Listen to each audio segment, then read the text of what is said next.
Hey guys, it's Jackie here. Thanks for joining me for another coffee chat with Jackie.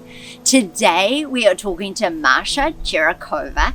She is an internal family systems therapist. She's worked for 8 years in therapy. She has written 2 books on the subject, and we are lucky enough to have this amazing lady here with us today. Let's chat. Thank you so much for joining me here. And we are literally sitting in the jungle, which is very Bali and very amazing. And a temple. And a temple. We are Behind us. literally sitting in the jungle with a temple. Yeah. Thanks for coming. You're very welcome. You have to tell us, because I feel like before I came to you, no idea. What is internal family systems? Yeah. So internal family system therapy is actually, it's just seeing how our psycho works. So basically, we were born once, right? We were all these conscious beings. We were like all happy and curious and loving. And then we go through life experiencing, well, certain traumas, certain hurts, and certain wounds that are passed on either by parents or by society. And those wounds and traumas make us go into survival modes because the consciousness is not yet strong enough to, be always happy or to ignore that because we're still young and we are still kids. So what happens is we develop like a family inside our heads, and these are our parts. So it can be anger. It's all these strong emotions like anger, fear, it's worry, all of them that happen to us to make us survive. But it's also like, for example, parts could be, I'm only gonna see the positive. So I'm only gonna be very happy in this life. So a part in us says, oh, but it doesn't matter. It's okay, I can do this. So ignoring actually the pain that is inside. So we've built this protective mechanism, which in IFS it's called protector parts. Anger, shame, guilt, for us to not go into those wounds that we have experienced as children or as adults. Actually, it happens through life. So it's a whole family that keeps us alive, that keeps us like surviving this world, that we can function basically. So is it like a wall that we put up?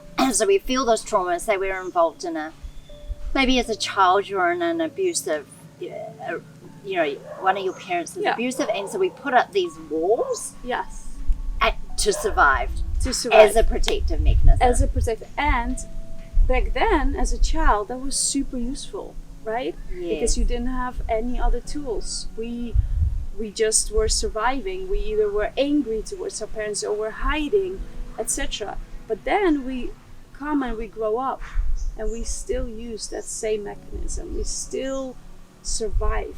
Well, is it needed? Do we have still the abusive parent in front of us? No. But we are still feeling, our entire nervous system is still shaken up by that. We didn't have that way of like dealing with it. So we're still allowing those protective parts come in and like rule us in a way, like be hijacked. And is it because we haven't really dealt with it? We haven't really, we've put up this wall and then we've quickly moved on because we don't want to feel or we don't want to see or we don't want to do this. And then as we grow up, maybe situations happen and the same wall goes up because we really haven't dealt with it. We have not dealt with it because our society does not teach us how to. Yeah. In our entire education system, we are, there's a lot that we are learning, right? But there's nothing, almost zero has to do with how to cope with real strong emotions. So we live this life, we go through it, and it's just still surviving daily. And there comes a point when you start to feel it. Yeah. And maybe like we want to talk about that a bit later, but that turning point is the most amazing when you become aware, like, wait one sec, I'm getting triggered by this person, but actually, wait one sec, is that really the trigger, or was I already carrying some hurt that just came out because of that person? Yes. So that's the interesting thing. The moment you start realizing, wait one second, is it me or is it that person? Yeah. And it's very easy for us to always point fingers at another person. Always, I think, especially then going inside ourselves. And then I think, because from my own experience, I don't necessarily think that society, I think, especially for me, I saw crying weakness. Yeah. You know, my dad was very angry, so I never wanted to show anger, because to me that was a sign of, it was aggressive, and it was it was something to be afraid of. So I think I'm not necessarily sure that as a society we allow these emotions. We're kind of like, why is she crying? Why is she? And we're all okay as long as we're all happy and we're all fine. Let's just be fine. Let's not feel. And I think sometimes with the kids, I think, I 100% do it. And sometimes if you're like, okay, stop crying now, that's enough. Exactly. Why we are we can't crying? deal with it, right? Yeah. We're like, okay, let's move on. Let's go back to happiness. Yes. And I don't necessarily think we even train our kids to be like, it's okay to feel that, because I think, we have these, and maybe we put them on ourselves. It's not just society, but I think we have this, this shame if we cry, and we don't want to be that crier, and we don't want to be always the angry person, and we don't want to be these things. So we just shut it down. Exactly. And I know because, I've been going to Masha now for about 8-9 months. And funnily, when you come to Bali, and I think Bali does have this beautifulness in it, there's lots of healers here, there's lots of, you can find a lot of people that do all different types of work. And I remember saying to you that I tried lots of different people, and you're the only one that I continue to do, because it just felt very real. And also I think the way you guide the people through the process is very natural. And I always say to you, I feel like I don't do anything. I just sit there, and then you guide me into all these things. And I want to go back to, because I remember when we first met and you talked about the parts, and it felt a bit foreign to me. And I think from doing it, like, these parts are actually inside our body, right? Yes. And with your guidance, what I've noticed with my experience is you'll just take me there, and I'll feel that, and I'll feel it here, or I feel it here, or I feel it here. And very first, and I'm sure you'll remember this with me, when I first did this work with Masha, it was very much, I got visual images. Yes. And I think you remember, because of course there was trauma in my childhood with my dad, that I would sometimes shake, and I remember you saying, and I would feel it too most of the time, but my eyelids, it was like they were shaking, and it was completely out of my control. I wasn't doing this. But that was more when I was seeing these very clear images. And some of the images that came up, I couldn't remember. A lot of them I could remember, but a lot of the ones that I could remember, I didn't know it was as traumatic as what it was. Like, I thought I remembered it, but I didn't remember it as being, oh, that's so painful. Whereas when you would take me there, I would cry, or, I'd want to scream, because I was like, it was so painful. And I remember, saying to you sometimes that sometimes I was crippled in pain, because I was really like, this actually physically hurt me at the time. Exactly. Do you notice that? Is every client different? Yes. So one thing before, I think it's really interesting what you're saying right now, because as you say that you didn't do anything, you actually did a lot. And yes, felt like I did nothing. I know, but it feels natural, because what is really important when we go, for example, into, a part that feels, which part did we cover, for example, a part that feels sad. Yeah. Or a part that feels helpless. Yes. Well, that's the underneath one. When you go there, and for example, let's take the stomach. You said, I had such a pain in my stomach, right? Like, you couldn't deal with it. But you were identified with that pain at that moment, right? You thought it's just you and the pain, and actually pain. Yeah. physical pain. That was it hurt. But do you remember the moment I took you out of it? Yes. Because that's it. Once we realize we are aware of pain, we can step back and we are aware of the pain. It's still there. We are aware that the pain is not in your toes, Yes. or in your knees. So you basically distance yourself from it. Yeah. And by doing that, you allow it to be here.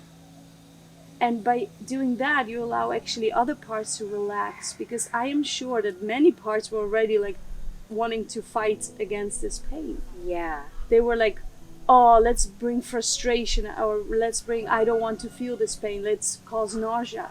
Yes. Let's cause tiring. Like a lot of my clients feel so tired suddenly, like that. It's a part. Yeah. It's a part that comes in and brings like, I'm so tired right now. But that's actually your whole system trying to survive. Yeah. Not understanding that actually you can deal with this pain. Yeah, and I think when we talk about dealing with that pain, it feels, when we go there, and I feel like we need to say this, because it probably, I think when you're listening to this, it sounds absurd, right? It sounds like, what are you talking about, parts and all this? And it's interesting because I had no idea what I was expecting when I came to you. I had no idea. I never heard of this internal family systems. And I think when I sat there, all of a sudden, and I had talked to you a lot about this, I would feel something, but it didn't feel me. I was like, okay, like I feel this weakness, or I feel this, but it felt like it felt like an alien inside my body. I was like, who are you? That didn't feel like me. So I didn't recognize that. And I think when I went into these parts was when I went, and truly I didn't do anything. I literally sat there and you guided me, and then I started to see these things, and then I started to really feel the pain. And that's what I say, when you feel the pain. I mean, you can physically feel the pain, or you feel nauseous, or you feel or you see images, or you know, however your body's reacting. I got a lot of tiredness. I think you remember that. You were kind of like, you know, I'd be like, I'm just tired. And that was also really interesting to understand, was that was like my protective part kind of taking over. Exactly. To say, you can't deal with this. And I do think it sounds crazy, because your body's telling you, it's protecting you, so it's saying you can't deal with this, so you're going to feel tired, you're going to feel nauseous, or you're going to feel these things. And I have talked to you about traumas that I've had in the past, and then I feel nauseous, like I want to throw up, or I get intensively tired. And I think from dealing with you, that's when I learned, that's my body going, you can't deal with this, so I'm giving you nausea, or I'm giving you, because it's like it snaps me out of feeling it. It doesn't want me to feel pain. Exactly. Yeah. Exactly. And you know, this is extreme, right? Like, this is because we went into really a very hurt part of you that as a child still remembered that pain of feeling completely helpless. Yeah. Or so sad. So that's quite extreme. What we do in our daily life, for example, is we go constantly on our phone. Yeah. It's a perfect example of like an addiction we have developed, but that works so well to distract us from feeling horrible, or feeling sad, or feeling whatever. So I always say to people, like, just become aware. Like, how do you feel before your hand grabs the phone?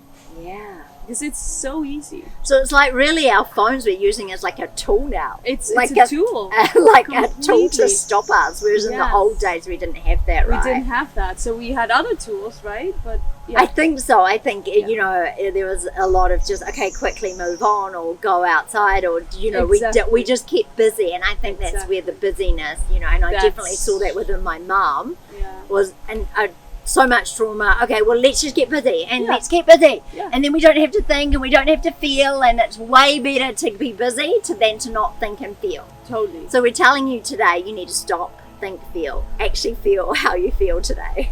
Feel your body. Because I think that's also, that jumps in with me, and I love that I have experienced this, because, and I always say to you, you're the only person that I feel has ever done anything remarkable like this with me. But sometimes my mind will jump in, and you notice it straight away. You'll say to me, no, that's not your, I think it's this. And you'll go to me, no, that's your mind. That's your mind telling you. Yeah. And I'm like, and you'll stop my mind from thinking per se. Yeah. And then I can actually feel, and then it's a very different feeling. What this does and this does is very different. Exactly. And if I can talk a bit about that, because that's a really good point. Because once you start feeling, right, we have so often the analyzer in our head, a part in us that analyzes, a rational part that says, Yes. oh wait, there must be this organ, or depending what your expertise is, like depending on your experience, depending on a lot of things, what this part will say. But it just brings you back to the mind, like, okay, this must be this organ. Like, let's stay with your example of the pain. Yeah. You didn't have that part back then, but it could have been like, oh, this is just a cramp in my lower left side of the abdominal, like stuff like that. It would just rescue you by giving you rational thoughts. Yeah. And keeping you away again from feeling. Yeah, and actually That's this it. brings me to an interesting point that I've never talked to you about. But does this, when you see, because the mind's very powerful, but also are there, sometimes, and I think I have heard this before, but when people have chronic back pain or they have chronic pain, and it's not necessarily physical pain that they've done, what's physically hurting them, but it's not that they've done anything. It's maybe that this is, like I say to you, like this, I thought I was dying of some horrendous disease, really. And then it's funny how anytime we go there, I get this intensive pain. And it sounds whoop whoop and like I'm making it up, but it's really not. She really had yeah, I really had intensive pain. But I think, do you see this as that, like, we feel a pain, but it's not necessarily that we've heard it or something. It's really just that maybe it's a trauma It's trapped. an emotional stuckness. Yes. So it's an emotional stuckness that we have all over our bodies, even in our heads. Yeah. There's like sometimes between the eyebrows, there's this stuckness. And that has been there. That has been living there. Yeah. That's the hurt. Because once you as a child, when you experience something bad or hard or difficult, you tend to, like, your muscles tend to go like this, your organs tend to hold like this, and you start to hold tension there. Yeah. And that can just grow because you don't do anything about it. You're just letting it. It's like in IFS, it's called the exile part. You're like letting it just, you imprison this part, and the protective parts take over. So you will not go back into the exile. Yeah. Yeah. Is it because our body just doesn't like pain or feeling trauma, or is it just that we just don't know how to process We just trauma? don't know how to process trauma. Yeah. And our bodies know perfectly how to do it. Yeah. However, we are not able to hear our bodies. Is that because we're not with our conscious, like we're with it? That, and obviously there's no teacher around that can teach us. So if our parents don't know it, they cannot pass that knowledge on to us. Yes. Like, honey, you've just fell, and maybe that was just really scary for you. Yeah. Like, let's talk about it, or let's jump like fear. Yeah. Let it release. You want to cry, that's good. We are crying because our human body's made to cry. We were made to cry. Our tears have a function. It's a release. But if we cannot allow that to happen for ourselves or for our children, then they will not release. We will not release. So we hold on to it. So we hold on to it, and we put it in our systems all the time.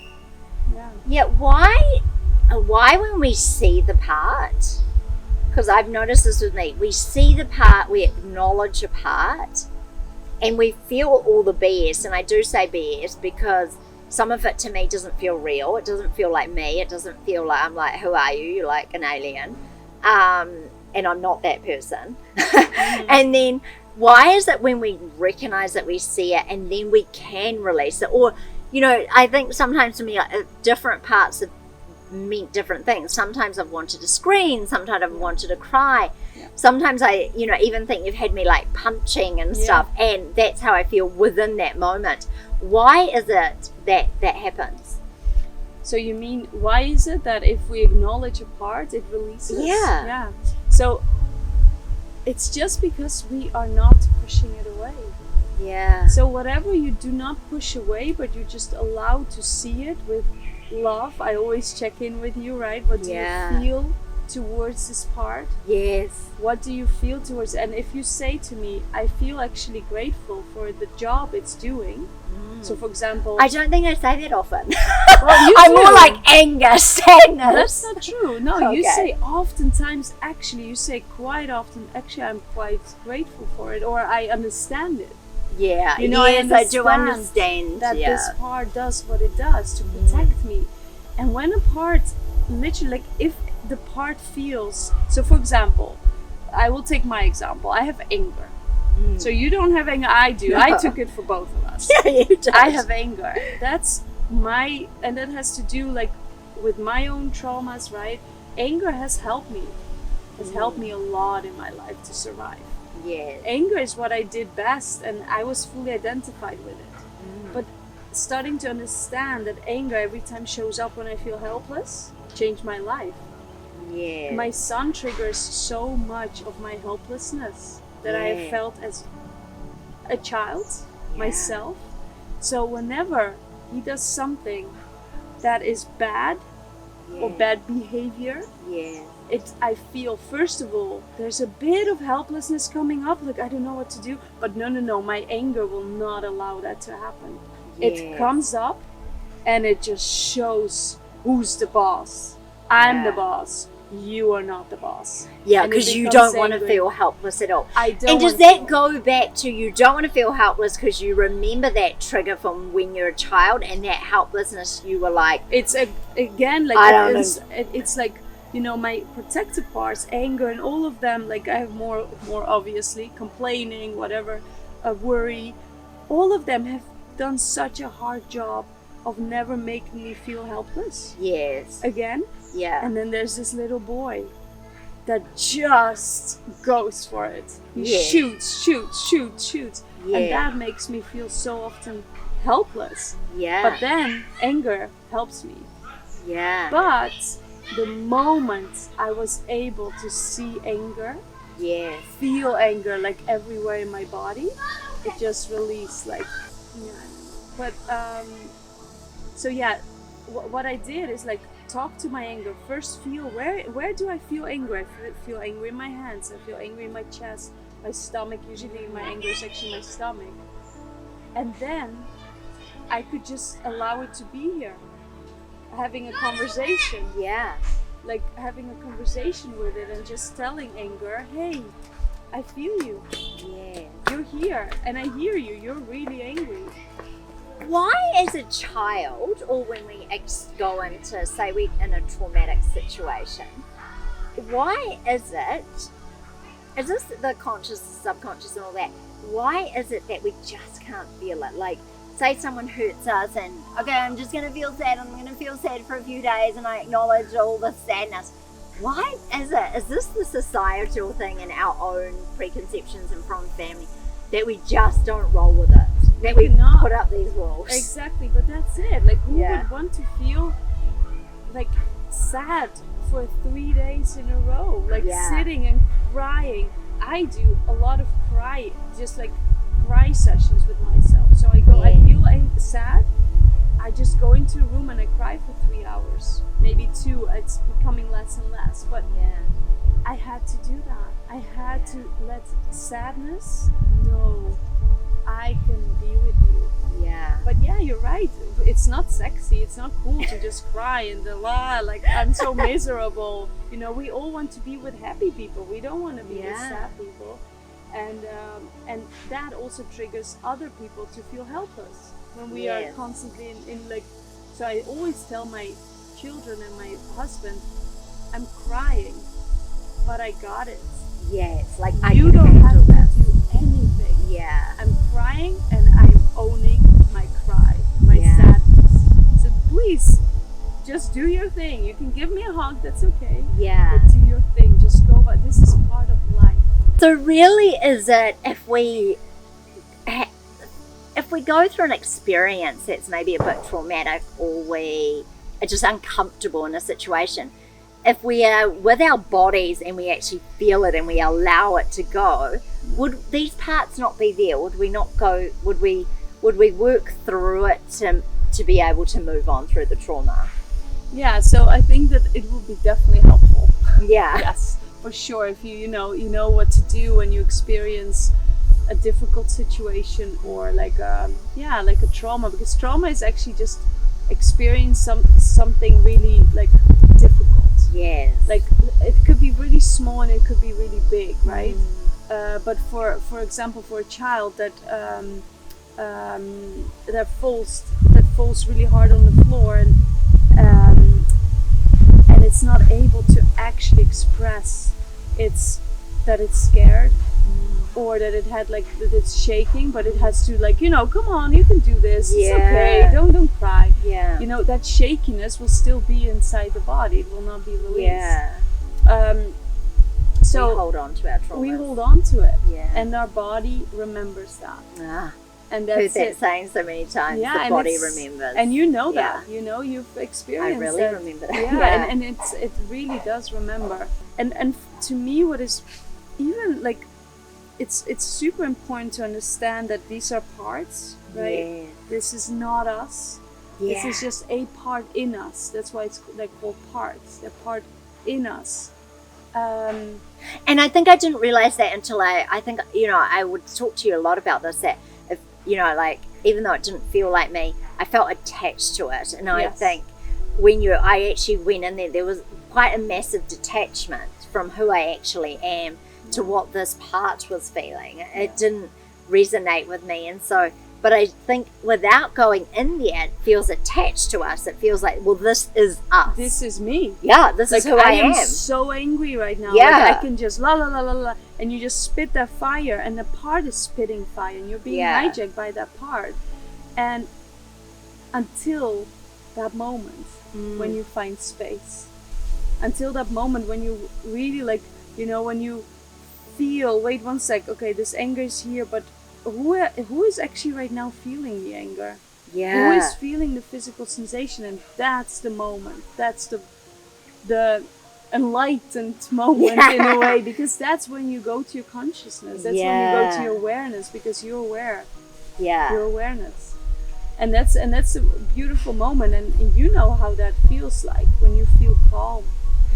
Yeah, and I think, Shriek always said, he was layers of onions, and I think we always are, right? Like when you go there, like there's a part here, and then there's a bit underneath, and there's a bit underneath, and then you kind of get to actually what's at the bottom. It's not just very plain and simple. It's kind of like there are all these layers kind of in this one part that make it all up. Yeah. And I think from what I'd say about my experiences working with you is the journey has been amazing. And I know you say you push me hard, but I'm open to it, which I really am. Things have come very naturally to me. Answers have come very naturally. And some of those behaviors that I noticed were there in the beginning, maybe if I suffered something tough, they're not there anymore, or they look differently. Yes. They're not coming through in the same way. Definitely softened, and they have. And again, I always say I really haven't. I know it's very hard work coming to you, because I do have to say, like, it's emotional, right? It brings out a lot, and it's emotional. It's tiring, but then naturally things just come up for me, or things change without me putting a lot of thought into it. It's not like I go home and I'm sitting going, well, I have to make sure that, I don't do this. I just kind of sit with it. Things naturally come up, and then I'm able to move through it. So I say to you, since I started to you to now, and you must see this too, I mean, the difference is ginormous. I think, and I mean, even my acceptance of emotions is way different. And if you got nothing else out of it, I'd say that the acceptance of the emotions is, I'm like now, oh, it's okay to be this. It's okay to feel sad. It's okay to be angry, which none of those things were ever okay. No, it was like, you don't be sad, you don't be angry, you just be happy old Jackie. Exactly. Which is easy for me to play because I'm majority of the time really happy. But I think there were if I felt sadness, I definitely wouldn't allow it. I was like, nope, you are not feeling sad today. Exactly. Well, that's it. And that's been the journey, and that's why I can't stop going to you because I think, I've said to you a number of times, and I think I've cried over this, is like when I saw my true self, and I always thought that was a little ridiculous, really, like your true self, and maybe if you want to say enlightened or whatever, I felt real. I was like, that's who, I was like, I know that's who I truly am. I'm not all these other things around the outside. And I think seeing that for me was like, I think I remember saying to you, like, woo! It was like this massive, like, revelation, because I was like, that's my true self. Yeah. And I think majority of people actually go through life, sorry to say, not understanding that or not seeing that. No. Sadly, not being able to see that because they put up so many blockages, or the ego or whatever, protects them from everything. Exactly. But that's it. And and a question from me to you, what was it like to be that self?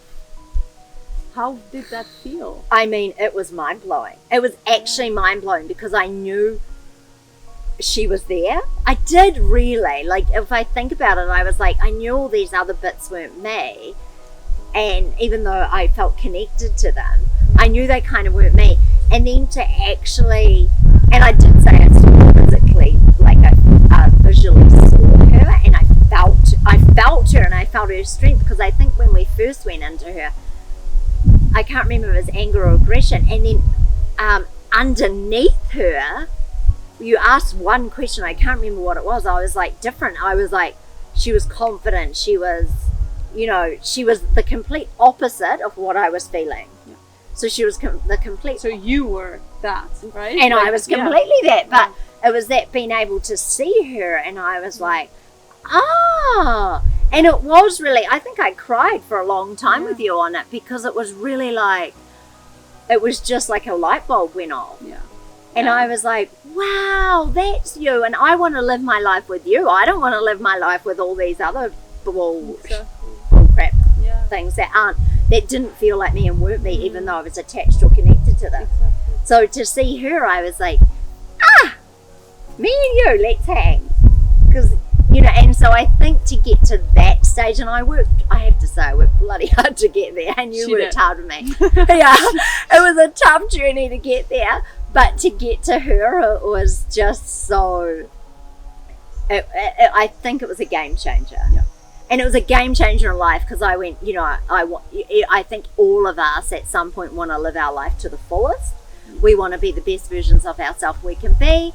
And I think all these parts, or all these, whatever you want to call them, they just get in the way. That's it. Yeah, they just like, who are you? Yeah. Where are you from? And you're not me, and maybe you're the childhood trauma, or you're the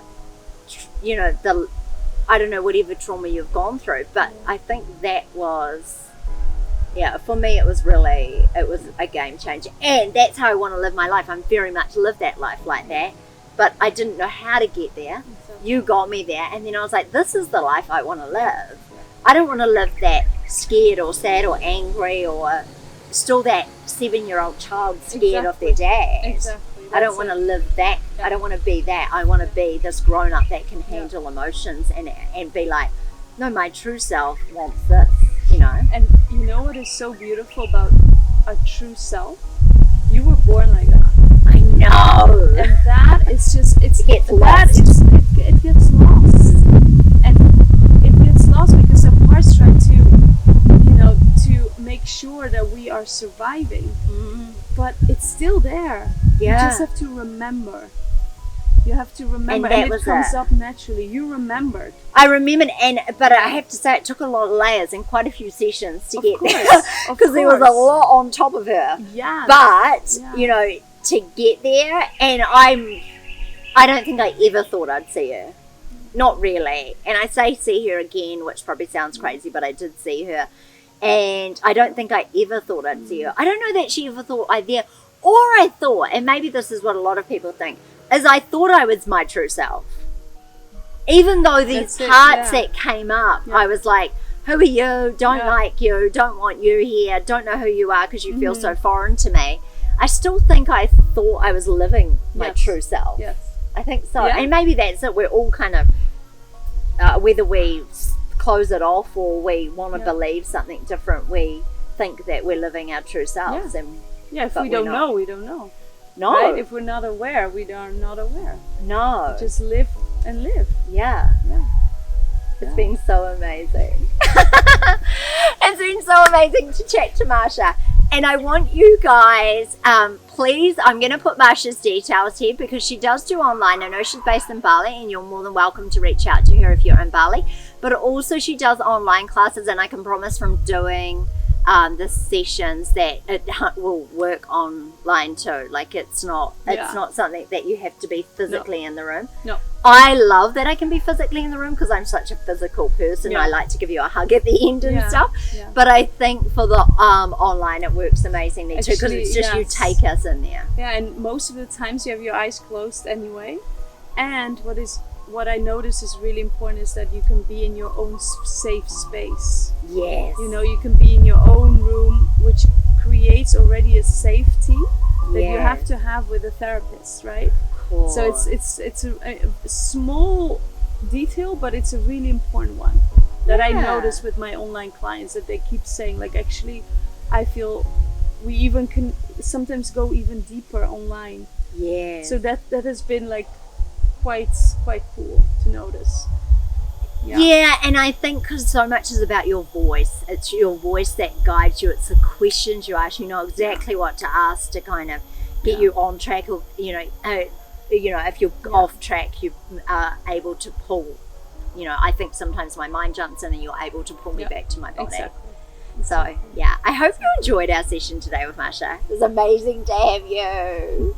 You're like one of our favorite human. You're like so amazing. She truly is amazing. I want you to reach out to her, even if you try it for one session, if you believe and you're interested in what she does, because I feel like once you do it for one session, you'll be hooked, because you want to be the best version of yourself that you can be, and that's it. So thanks for watching another coffee chat with Jackie. Bye guys. Bye.